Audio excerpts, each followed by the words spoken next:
ஏன் இன்னைக்கு திருவிழால நம்மளோட சாப்பாடை யாருமே சாப்பிடல? ஏதாவது ஒரு புதுசா செஞ்சாதான் மக்களுக்கு பிடிக்கும் அப்படின்னு பாட்டி யோசிச்சுட்டு மீன் குழம்போட பூரிய சேர்த்து கொடுக்கலாம்னு முடிவு பண்ணி ஆச்சி மெஸ்னு ஒரு கடை ஆரம்பிச்சாங்க. அந்த கடையில பூரிக்கு தொட்டுக்கிறதுக்கு மீன் குழம்பு கொடுத்தாங்க. அதனால அந்த உணவுக்கு பேரு பூன் மீரி அப்படின்னு புதுசா பேர் வச்சு மக்களுக்கு சமைச்சு கொடுத்தாங்க. பேரும் புதுசு, சுவையும் புதுசு. அதனால மக்கள் பூரிக்கு மீன் குழம்பு தொட்டு ஆசையா சாப்பிட்டாங்க. சுவை அற்புதமா இருந்ததுனால மக்கள் கூட்டம் அவங்க கடையில அதிகமா இருந்துச்சு. அந்த ஊரிலேயே ஆச்சி மெஸ் செண்பகம் பாட்டி ரொம்ப ஃபேமஸ் ஆயிட்டாங்க. அப்போ அந்த கிராமத்து வழியா கௌதம் அப்படின்ற ஒரு தொழிலதிபர் போய்கிட்டு இருந்தாரு.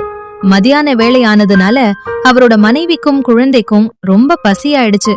அதனால சாப்பிட ஏதாவது பக்கத்துல ஹோட்டல் இருக்கான்னு அந்த ஊர்ல விசாரிச்சாரு. ஐயா, இங்க சாப்பிடறதுக்கு நல்ல ஹோட்டல் ஏதாவது இருக்கா?